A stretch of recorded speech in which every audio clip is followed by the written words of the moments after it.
para opinar.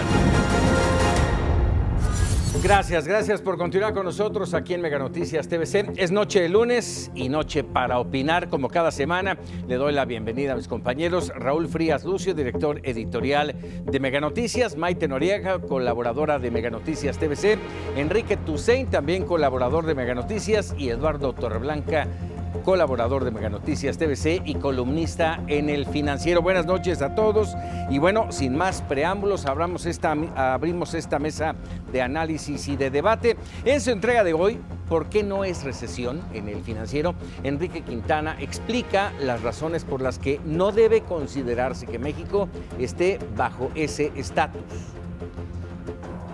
Si en México hiciéramos los cálculos a la norteamericana, en el primer trimestre de este año habríamos tenido una caída del Producto Interno Bruto de 0.8% menos. Sin embargo, al compararse contra el mismo periodo del año anterior, que es la medición usual en México, tuvimos un crecimiento de 0.1%. Es decir, en el primer trimestre no hubo un retroceso del PIB bajo esta medición, por lo que no es posible que la economía esté en recesión si se tienen que sumar 2 retrocesos consecutivos. Sí, efectivamente, como bien se señala y lo señala Enrique Quintana, no estamos en una recesión técnica aún, y digo aún porque finalmente habría que esperar el dato oficial del INEGI, que será dado a conocer el último día de julio, y esto permitirá, sin lugar a dudas, la posibilidad de que con claridad veamos cuál es el comportamiento de la economía en nuestro país. El dato anticipado, se da a conocer el último día de este mes, después en el mes de agosto será dado a conocer el dato oficial que ya determinará con certeza cuál fue el comportamiento de la economía. Sin embargo, y no es que uno quiera ser pesimista, digo y marco el aún, porque es evidente que tenemos un desempeño económico más que mediocre si se compara con el tristemente célebre 2% que venía creciendo la economía mexicana a lo largo de los pasados 25 o 30 años. Creo que es buen momento para reflexionar qué es lo que estamos haciendo que provoca este decaimiento de la actividad económica, qué es lo que ha hecho el gobierno que ha provocado esta caída en la inversión, qué es lo que ha provocado el hecho de que no se generen empleos como los necesitamos y de que el desempeño de la economía sea tan mediocre, tan terriblemente mediocre. Es algo que lamentablemente no mueve al gobierno para reflexionar qué es lo que ha hecho bien, pero sobre todo qué es lo que no ha hecho bien, y arroja estas cifras que, aunque le incomodan profundamente al presidente de la República, que sabemos que maneja muy bien otros datos, pues son los datos oficiales los que surgen de una metodología reconocida y certificada por la OCDE. Ya veremos qué sucede, pero por lo pronto, si quiere ver usted el punto de vista optimista, no estamos en una recesión. Si usted quiere ver el vaso medio vacío, pues estamos más cerca de ella que lo que estábamos a finales del 2018. A ver, estamos... Creo que a ver, sí, Enrique, adelante. Ahí hay, Paco, muchos debates, porque creo que a veces se combinan las discusiones. ¿La economía mexicana está en un buen momento? Por supuesto que no está en un buen momento, e incluso yo diría que es casi una ley que el primer año de sexenio la economía esté en momentos complicados. Hay que recordar que con Peña Nieto se creció al 0.7% en el primer año en 2013. Todo parece indicar que en México estaremos este año en torno al 1%, 1.2%, es decir, se va a crecer más que en el primer año de Enrique Peña Nieto. Una recesión en términos técnicos es que 2 trimestres consecutivos reporten crecimiento negativo. Eso no ha pasado, entonces me parece irresponsable, en particular de un medio de comunicación de Reforma, que con una sola voz empiece a alertar de que estamos en una recesión, de que ya existe en términos prácticos una recesión, cuando todos sabemos que tenemos que esperar al menos 2 trimestres para poder hacer ese tipo de valoración. Ya veremos los datos que surjan en próximas semanas para ver cuál fue el comportamiento de la economía mexicana en el segundo trimestre. ¿Cuál es el problema que está teniendo ahorita la economía mexicana? La inversión. La inversión está parada porque el consumo, las exportaciones, en términos generales, se están comportando de forma adecuada. El gran problema es la inversión privada está detenida, en los últimos 2 meses está detenida, la inversión pública también, el gobierno no ha gastado a la velocidad que tendría que gastar, pero también es cierto que hay un componente también de la política económica mundial que está impactando a México. Entonces, ¿estamos en recesión? No, pero creo que si la pregunta es ¿cómo está la economía mexicana? Pues por supuesto que no está en un buen momento. Claro, no estamos en Tenemos recesión. datos, los últimos datos. Tenemos los últimos datos del desempleo en el Seguro Social. Yo creo que se ha dicho claramente, y lo dice bien el columnista Quintana, y como se ha comentado por parte de Lalo y de Enrique. Sí, o sea, no hay recesión, pero la economía no está creciendo de ninguna manera como se había ofrecido que podría tener un crecimiento igual. Hay un desempleo marcado en el mes de junio, de acuerdo a los datos oficiales. No crece la inversión, el consumo se ha reducido, no es número negativo, pero sí se ha reducido. Lo que es la venta de automóviles también se ha detenido. Yo creo que todo finalmente es un tema de confianza también, además de que los datos son claros, la inversión pública está detenida de acuerdo a lo que se ha señalado por parte de los expertos. Es un asunto también de confianza, de falta de los empresarios, y hay quien lo ha dicho, les gusta, se reúnen con el presidente, le dicen que sí, pero no está corriendo la inversión en estos momentos, y seguramente vamos a tener el segundo semestre de este 2019 difícil en cuestiones económicas, y a lo mejor quizás alcancemos el 1%, según dicen los especialistas. Ya hay datos, perdóname Raúl, hay datos que ya hablan de analistas en el extranjero que ya están ajustando la probabilidad de crecimiento de la economía mexicana a 0.4% en el mejor de los casos. Y hay un asunto que pasa por alto el grueso de los analistas, y creo que es importante señalarlo. Se ha roto la corresponsabilidad, la coincidencia, la colindancia, se ha roto el hecho de que mientras la economía de Estados Unidos crece, la mexicana hace lo propio, siendo jalada por la economía norteamericana.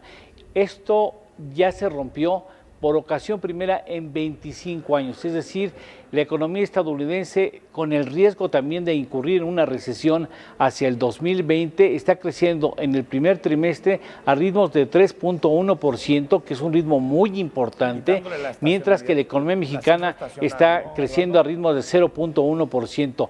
¿Qué es lo que está sucediendo? Que hoy la economía norteamericana no jala más a la economía mexicana. Decías algo, Enrique. Sí, decía que por eso es importante en la columna de Quintana la medición. En realidad, si midiéramos de la misma forma, en el caso de Estados Unidos el crecimiento estaría entre el 2 y el 2.1%. Es decir, son ya cifras desestacionalizadas en el caso mexicano, ¿no? Así es. Maite. Solo por aclararlo, en el caso americano. Yo creo que la falta de inversión, por supuesto, está fundamentada en la falta de una certeza jurídica, y de esto habla también del mal desempeño de la economía, la falta de crecimiento en ramos industriales como son la construcción, como puede ser la minería, y sobre todo la producción industrial. Esto habla de la falta de inversión, de la falta de certeza jurídica, de la falta de confianza de los inversionistas en el país, y esto sin duda está con base en las decisiones adoptadas por el presidente de la República, al margen de las indicaciones económicas o de los consejos de los economistas sabedores del tema. Sí, ahora, han hablado ustedes... Vale la pena mencionar, sí, si me lo permiten, sí, claro, rápidamente un dato que es importante. La actividad industrial decreció en términos anuales en mayo menos 3.1%. Con es 8 meses consecutivos que la actividad industrial en México presenta signo negativo. Es en una clara recesión la actividad industrial de nuestro país. Ahora, han hablado, yo así lo veo sin ser un docto en la materia económica ni financiera, han hablado de falta de inversión, de baja en el consumo, del desempleo, pero yo creo que si nos vamos a lo micro, que es los bolsillos de los mexicanos, ahí también se nota, y de manera fuerte, cómo está la economía de nuestro país en este momento. Hay necesidades que no pueden ser cubiertas con lo que se trae en el bolsillo. No sé qué piensen ustedes. Hay un incremento en los salarios mínimos, pero siguen siendo considerados como críticos, la situación crítica, son salarios todavía precarios para una economía como la nuestra. A ver, yo creo que a veces parece como que pasamos de el maravilloso modelo económico peñanietista al fracaso López Obradorista. Yo creo que más o menos los mismos problemas que tenía la economía con Enrique Peña Nieto los tiene en este momento el proyecto Andrés Manuel López Obrador, porque creo que es un asunto aparte estructural, es un asunto que muchas veces trasciende sexenios, pero que creo que de pronto se dramatizan las cifras. Por ejemplo, en generación de empleos, se generaron más empleos de los que se destruyeron en México durante estos meses. Tal vez no se creció en términos de generación de empleo de la misma forma que se estaba creciendo el año pasado, pero se han creado más trabajos, se han creado más puestos de trabajo. Está el asunto de jóvenes construyendo el futuro, que es cierto que desincentivó la creación de ciertos empleos. Es natural, porque si el gobierno termina subsidiando a los empresarios ¿Se pueden considerar empleos pues formales, Enrique? ¿Se pueden considerar empleos formales? Yo no creo que sean empleos hasta el momento en el que son contratados, pero sí creo que en ese momento, cuando alguien se puede vincular a una empresa con un salario de 3,500, 3,600 pesos, pues sí deja de buscar empleo. Por lo tanto, de alguna forma, sí son mercados que empiezan a vincularse uno con otro. Entonces, creo que en este momento están poniendo los cimientos básicos del proyecto Andrés Manuel López Obrador, y tampoco creo que las cifras nos estén hablando de algo tan escandaloso como de pronto aparece en algunos comentarios, en algunos análisis. La economía está débil, por supuesto que está débil, pero no me parece ni siquiera que el fantasma de la recesión sea algo tan probable en el corto y mediano plazo. Último, antes de irnos al corte, Enrique. Eduardo, perdón. O sea, el empleo, el que haya reducido el empleo durante el mes de junio no se redujo. Es preocupante. Se redujo. No se redujo. No, se generaron con menos velocidad, pero hay más gente empleada que antes. 14,244 empleos formales se perdieron durante el mes de junio. Ese reporte de las últimas horas se dio a conocer el fin de semana. 14,244 empleos menos. Semestralmente, efectivamente, tienes razón, pero de mayo a junio es que en realidad hay un reporte de una disminución son los dos de mayos, pero bueno, y los 2 junios, pero a lo que me refiero es que creo que a veces se utilizan las cifras estas como para pensar que vamos al abismo, y creo que más o menos era el planteamiento y el horizonte que podíamos pensar para el primer año de gobierno, desde mi punto de vista. Eduardo, breve. Valdría la pena decir nada más, hay de recesiones a recesiones. México ha vivido recesiones de casi 10%, de 9 punto y tantos por ciento, de 6 y punto tantos por ciento, 94, y habría que ver, una recesión puede ser también una recesión ligera, de la que se puede salir rápidamente. Habría que ver si se cae en una recesión, de qué naturaleza es esta. Muy bien, vamos a hacer rápidamente una pausa, regresamos, tenemos más para opinar. Ya estamos de regreso aquí en Para Opinar y entramos de lleno a la columna Y Ursúa finalmente habló, de Jorge Fernández Menéndez en Excelsior. El columnista detalla el diagnóstico que el exsecretario de Hacienda hizo del actual gobierno en entrevista con la revista Proceso y concluye que sin una economía sólida, con certidumbre e inversiones, nos esperaría el fracaso. Y eso lo explica Ursúa, pero eso es también lo que cree su reemplazante Arturo Herrera. Y volvemos a lo mismo. La política voluntarista y de ocurrencias no es compatible con un manejo serio de las finanzas nacionales. En algún momento debe optarse por una de las dos.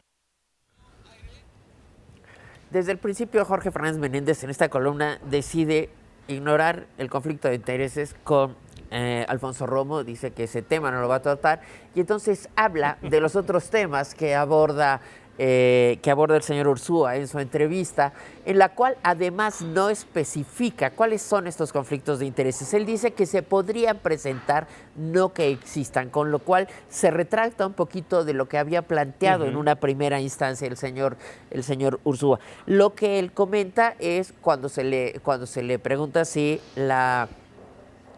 el Plan Nacional de Desarrollo lo hubieran hecho sus antecesores, MID o cualquiera de ellos, él dice que sí, porque no se puede inventar nada en economía, no se puede inventar el hilo negro.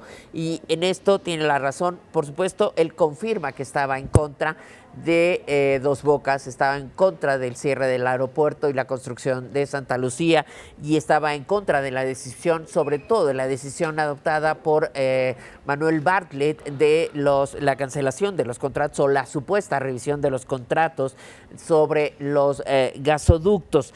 Hay algo que llama mucho la atención y es la definición que hace de Andrés Manuel como político. Él dice que es el mejor político de México, sobre todo porque tiene una gran inteligencia social, ¿no?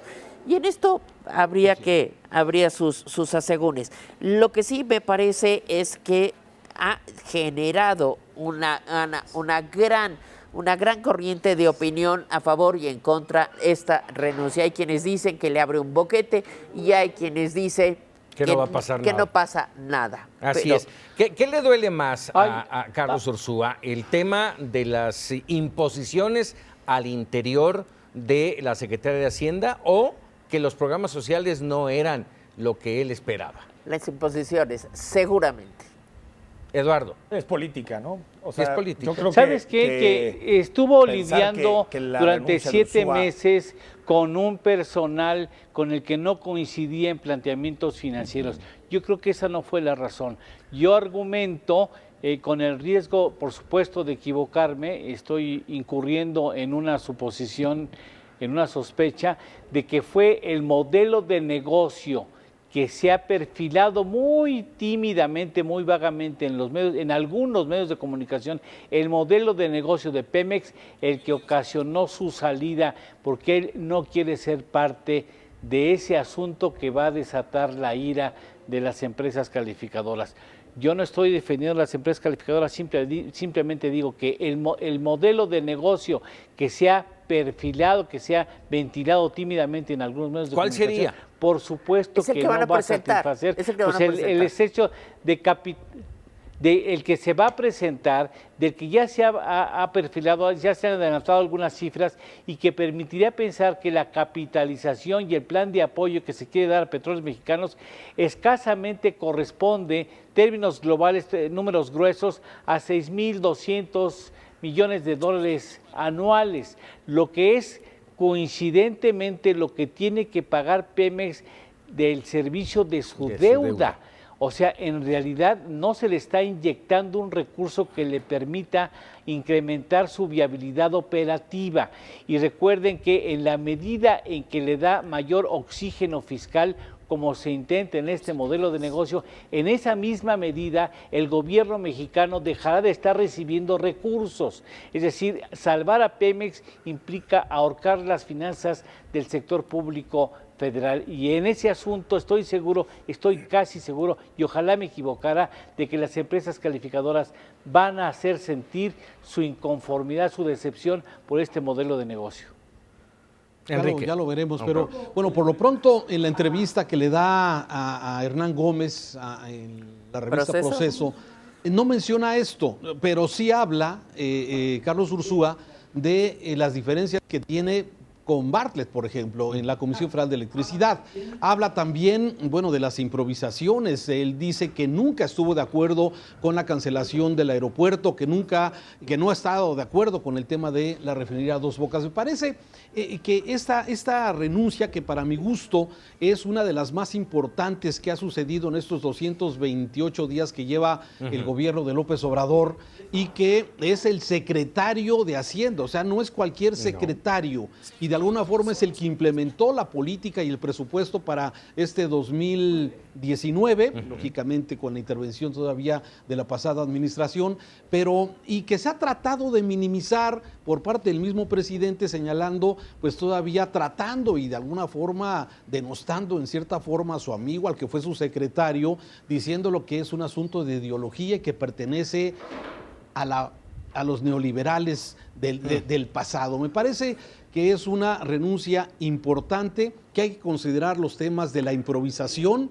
de la imposición de funcionarios y desde luego el conflicto de interés que ha sido señalado ampliamente. A ver, sobre el caso del conflicto de interés de Alfonso Romo, creo que es una de las partes más importantes de la carta y misteriosamente de las que menos se ha discutido en estas últimas en estos últimos días, luego de la renuncia de Ursúa, porque sí creo que es contradictorio en el discurso del gobierno de López Obrador que tengas a una especie de broker ahí que vincula al gobierno con los empresarios, que no rinde cuentas sobre sus empresas, que no rinde cuentas sobre sus intereses y que al final se vuelve en el picaporte oficial de la presidencia, porque no es un jefe de la oficina de la presidencia, Alfonso Romo, tampoco es una especie de jefe de gabinete, es simplemente el que tiene la relación entre los grandes intereses económicos y la presidencia, cosa que me parece que también tendríamos que discutir el tema de Alfonso Romo y que, por cierto, Jorge Fernández Menéndez prefiere ni siquiera tocar en su artículo. En el caso de los proyectos, me sorprende que dure tanto en el puesto el secretario de Hacienda cuando queda claro que no está de acuerdo con el presidente en nada, o en nada de los proyectos que le interesan al presidente. No está de acuerdo en Dos Bocas, no está de acuerdo en Santa Lucía, no está de acuerdo en las apuestas de las refinerías, Comisión Federal de Electricidad.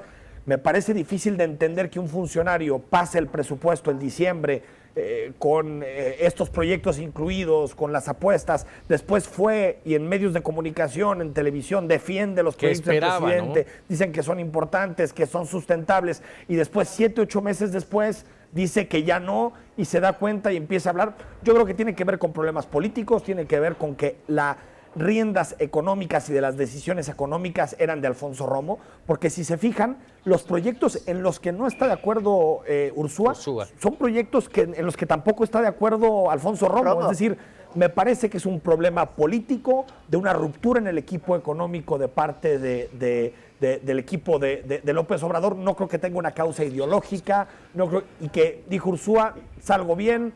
Puede ser lo que dice también Eduardo, sí, claro, que venga lo de Pemex de una forma muy, muy difícil de explicar a los mercados. Entonces, creo que ahorita Ursúa se vuelve en el héroe de la oposición en este país, en el héroe de la crítica a López Obrador. Pero me parece que antes pues decían que Ursúa era incapaz, no era un buen secretario de Hacienda. Es decir, creo que a veces se juzga más por la postura del secretario y no tanto por la labor que hizo en el cargo. Para mí, si no estaba de acuerdo en los proyectos de López Obrador, no tuvo ni siquiera que haber aceptado ser secretario de Hacienda desde el principio. A mí me gustaría destacar lo que comenta, Jesús Silva Herzog Márquez en su columna. Él dice que al exponer las razones de su renuncia, Carlos Ursúa ha exhibido las dos contradicciones esenciales del gobierno: su proyecto social ciego y su discurso moral hipócrita. Las dos columnas del gobierno son saliva. Y habla de este discurso moral porque el presidente invariablemente, y además lo declaró, no va a investigar, como se ha pedido en diversos artículos, no va a investigar el conflicto de intereses del señor Alfonso Romo. Además, conflicto de intereses que él hace manifiesto desde la campaña. Claro. Él dice que no podría aceptar pertenecer al gabinete del presidente porque, dice, sería un escándalo que yo fuera jefe del gabinete. El presidente, Lo dijo. Lo dijo, además lo reitera. Lo reitera constantemente. Al y ahora día siguiente de la renuncia se niega a hacer una investigación, que es lo que le han pedido. Él dice que no, que ya está la renuncia y que no lo va a hacer. Ya lo pasado. Sí, esto me parece que genera conflictos. Así es, ahí comprobarlo, porque el asunto es, las personas que puso Romo, las 3 que se han señalado sobre todo, ¿son personeros de Romo para proteger sus intereses? O sea, ¿están ahí para proteger los intereses de Romo y de sus cuates? Me parece que ese es el debate de fondo y, por lo tanto, una investigación tiene pertinencia porque Romo está en una posición de poder. Sí, eso déjame decirlo finalmente, creo que dudo mucho que haya una investigación después de lo que plasmó Ursúa en su carta, de lo que dijo en la entrevista. Dudo mucho que haya una investigación. Va a pasar de ser escándalo a hacerlo a un lado. Lo preocupante, y de lo que acaban ustedes de mencionar, eso sí es poner un punto ahí de atención, es si hay una ruptura al interior del gabinete de Andrés Manuel López Obrador. Vamos a hacer una pausa y regresamos para opinar. Estamos de regreso para opinar. Otro tema, y este nos ha traído ya varias semanas, y hoy hay un punto interesante, el caso Carlos Lomelí, quien la semana pasada, el viernes para ser concretos, renuncia al cargo de superdelegado, de delegado para el desarrollo de programas sociales allá en Jalisco. La historia hasta hoy es que en mayo pasado la Organización Mexicanos contra la Corrupción y la Impunidad publicó una investigación en la que se documenta el presunto conflicto de intereses por parte de Carlos Lomelí, empresario farmacéutico, quien aparentemente se benefició por la venta de medicamentos a entidades del gobierno. Hay un cálculo ahí de 164 millones de pesos en contratos. Hoy Irma Heréndira Sandoval, la secretaria de la Función Pública, en la mañanera habló de que hay 7 investigaciones en torno a Carlos Lomelí. ¿Cómo ven este asunto, Raúl? Muy contundente, fíjate. Bueno, vale la pena. El tema Carlos Lomelí aquí en Jalisco es un viejo tema, desde que era candidato al gobierno del estado, es más, desde antes, porque Carlos Lomelí, bueno, tenía señalamientos, fue denunciado por el Departamento de Estado de los Estados Unidos, tenía investigación en los Estados Unidos, logró librar aquellos temas. Luego en la campaña, bueno, se habló mucho sobre precisamente este personaje, que hay que recordar que empezó siendo militante del PRD, posteriormente pasó a Movimiento Ciudadano, terminó en Morena siendo el candidato a gobierno del estado. Y como tú bien lo decías, Paco, el presidente López Obrador, bueno, vino pateando este tema por semanas, que se lo preguntaban los reporteros, luego de que, como tú bien lo señalas, Mexicanos contra la Corrupción documentaban un reportaje amplio que había un conflicto de interés y que Carlos Lomelí estaba alrededor de 9 empresas farmacéuticas que le han vendido miles y miles de millones de pesos a los gobiernos federal y a algunos gobiernos estatales. Así es que, bueno, finalmente Carlos Lomelí, todavía en campaña, algunos aquí mismo en Mega Noticias le preguntábamos sobre el tema de conflicto de interés y como que no había mucha claridad en aquel entonces de si podía ser empresario, seguir siendo empresario y que siguiera su familia manejando las empresas correspondientes. A fin de cuentas, bueno, queda este asunto. Un hombre importante, se habla que fue uno de los mecenas del presidente en campaña en los últimos 12 años, sin que se haya confirmado esto, pero que era uno de los empresarios que aportaban desde luego a la campaña. Hoy, finalmente, bueno, el viernes toda esta historia empezó, hubo una visita del presidente López Obrador a Jalisco, se reunió con los empresarios, pero Carlos Lomelí no estaba.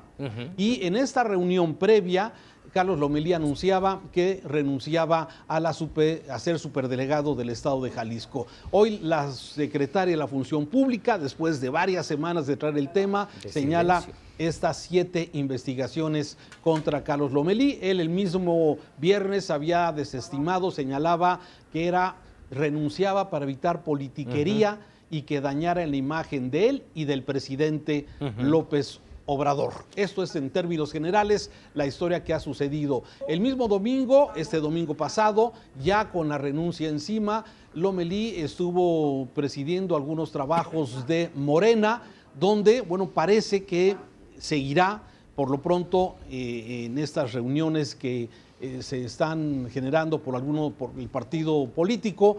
Y bueno, esto es de alguna forma lo que ha venido sucediendo en las últimas horas con Carlos Lomelí. Sobre el asunto de Carlos Lomelí, creo que es ¿cómo se puede decir? Como el símbolo más acabado de lo que significa la corrupción en México, porque es exactamente todas las operaciones que tanto hemos denunciado por años. Alguien que se mete en política, financia candidatos, luego esos candidatos le dan contratos, con esos contratos empieza a construir redes políticas, después de construir redes políticas sigue apoyando a otros candidatos, y decía ya Raúl el caso de López Obrador en la última campaña presidencial y en los últimos 12 años, pero también cuando fue jefe de gobierno de la Ciudad de México, Lomelí ganó contratos, ganó muchísimos contratos con Marcelo Ebrard, ganó contratos en Veracruz, en Jalisco, que decimos, bueno, era tan palpable el conflicto de interés con Lomelí que, siendo diputado federal de Movimiento Ciudadano, negociaba ventas al gobierno de Enrique Peña Nieto. Es decir, él estaba en la Comisión de Salud del Poder Legislativo, que hacía las bases y después él participaba en las mismas bases. Es decir, me parece que ya es el colmo, el cinismo más grande en materia de corrupción. Y creo que va a ser un caso muy importante darle seguimiento porque hay 2 vertientes. Está la vertiente administrativa, que tiene que ver con una posible inhabilitación. Está la vertiente penal a nivel federal, pero también en Jalisco hay muchísimas abiertas en términos penales. Y lo que sí me parece un gatopardismo tremendo es que se vaya Lomelí, pero se quede en la delegación Juan Soltero Mesa, que es su abogado y su representante legal en las empresas. Es así como una tomadura de pelo impresionante. Yo creo que el presidente le tiene mucha gratitud a Lomelí, porque no lo abandonó en los momentos difíciles, porque le metió lana incluso cuando parecía que era difícil que ganara la presidencia, pero me parece que este caso, si no lo corta de raíz el presidente, entonces, y de raíz es que se vaya todos los de Lomelí, creo que le va a seguir saliendo en los próximos años. Entonces, ¿dónde queda, y lo planteo aquí a la mesa, dónde queda entonces aquella lucha que se marcó desde campaña contra la corrupción y la impunidad? No, depende. Aquí yo creo que viene el dicho que hágase tu voluntad, pero en los bueyes de mi compadre, no en los míos, porque además el presidente ha menospreciado todas las acusaciones que hay sobre conflicto de interés. Dato, ninguno de los funcionarios del gobierno del presidente de la República ha hecho declaración de conflicto de interés, que es lo que se establece en la legislación. Tampoco la mayoría se ha abstenido de hacer pública su declaración, a veces de que muchos ni siquiera la han presentado. Y esto nos habla de cuál es el respeto a la ley y cuál es realmente la importancia de la lucha anticorrupción, o no la han entendido o simplemente la entienden como mejor les conviene. Sí, aquí tendría que meter el caso de Alfonso Romo, por ejemplo, y sus vínculos con la casa de bolsa Vector, ¿no? Por supuesto. Adelante, Eduardo. Paco, mira, ni en mis bueyes ni en los bueyes de mi compadre, porque tampoco ha tocado a prominentes empresarios o políticos que a la luz pública tienen una larga cola que les pudieran llegar a pisar.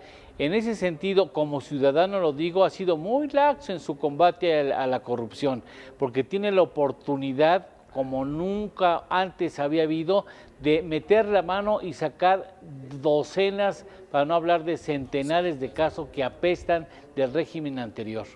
Pero él aclaró que no lo va a hacer porque no va a ser una cacería de brujas. Esto estaba cantado, forma parte de este pacto de impunidad. Paco, un matiz. En el caso de la declaración 3 de 3 y la que comentaba Maite de la declaración de intereses, todavía no es obligación por ley presentar la 3 de 3. Y cosa que ojalá debería ser. Acuérdate que el Comité de Participación del Sistema Nacional Anticorrupción quedó de emitir pero el tres presidente dijo que se tienen que poner la información. El presidente confirmó que no todos los miembros de su gabinete lo deben. Lo deben rendir. Quien presenta su 3 de 3 en este momento lo hace más lamentablemente, te lo digo, Maite, pero lo hace más de forma voluntaria. Pero el presidente se comprometió y dijo que todos los servidores públicos que trabajen. No, claro que no, por desgracia todavía no es así, pero todos los servidores públicos, de acuerdo con las palabras del propio presidente, deberían presentar esta declaración, 3 de 3 y su declaración de conflictos de interés. Ahora, mencionabas hace un momento, Enrique, que será muy interesante seguir este caso. Interesante siempre y cuando haya verdaderamente una investigación, un seguimiento. Estamos hablando de 7 investigaciones, 4 de ellas directamente con empresas que tienen que ver con Carlos Lomelí. Y vamos, me parece que esto, si no camina, llevaremos a la impunidad. La inhabilitación la tiene en la bolsa. Pero el problema es que, queda claro que Lomelí ya no va a ocupar cargos públicos. Va a ser muy difícil que ocupe cargos públicos, casi por toda la cola, por toda la corrupción, por todos los señalamientos. Le salió gratis. Pues casi la inhabilitación era un strike cantado. Ahora, existen investigaciones alternas por fraude, por cohecho, por tráfico de influencias. El conflicto de interés es muy difícil de configurar en nuestra legislación, pero sí creo que, digamos que va a ser interesante ver si en realidad hay una fiscalía autónoma a nivel nacional con Hertz Manero que se encarga de llegar hasta las últimas consecuencias en este caso, porque si no hay una sanción ejemplar, me parece que la credibilidad del presidente sí va a estar puesta en entredicho. Pues habrá que estar muy pendientes. Rápidamente. La función pública, me parece que sí es importante, déjame nada más terminar esto, Paco. Sí, claro. El tono que utilizó la secretaria de la función pública fue como un ejemplo nacional. Dice, el presidente y el gobierno de López Obrador no va a permitir el conflicto de interés. Habría que voltear a los lados, pero por lo pronto eso es lo que dice, o sea, como un asunto de relevancia nacional.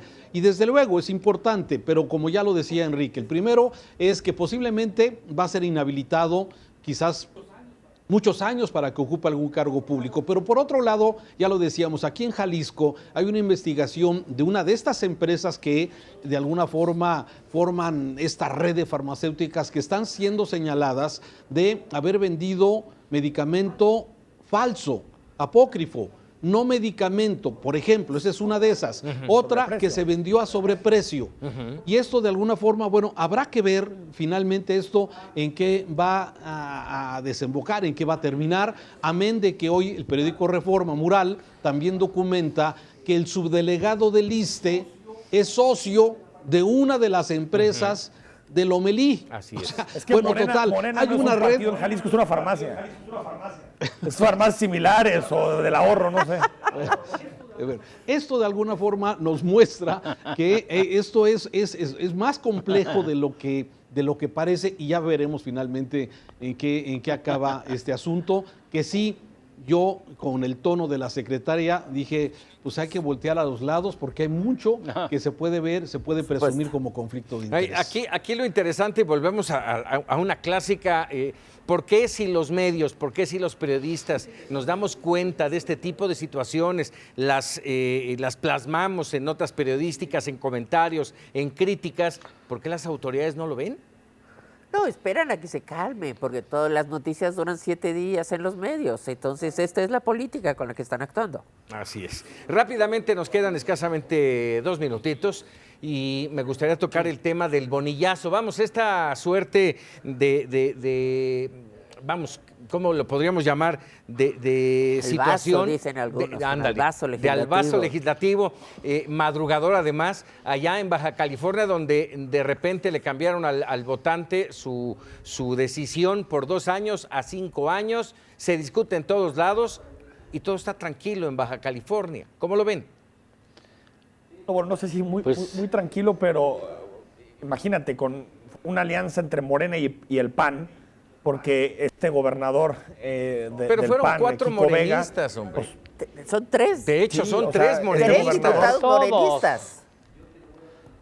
Está Todos, señalado. hombre. Kiko Vega lo que quiere es impunidad y lo que quiere es, y hay un pacto clarísimo con Bonilla para esto. Ojalá se tomen las medidas necesarias, incluso llegar a la desaparición de poderes, porque este sí es un golpe a la democracia, porque el mandato de los bajacalifornianos en la última elección fue: elegimos un gobernador por 2 años, y por lo tanto el saltarse ese esa orden de parte de los ciudadanos, esa orden democrática, me parecería un retroceso gravísimo, aparte para el primer estado que tuvo alternancia. Entonces, ojalá se tomen las medidas necesarias para que esto no ocurra. Hay otro dato Para importante que a veamos los considerar, ciudadanos las que los leyes, políticos siguen siendo una porquería.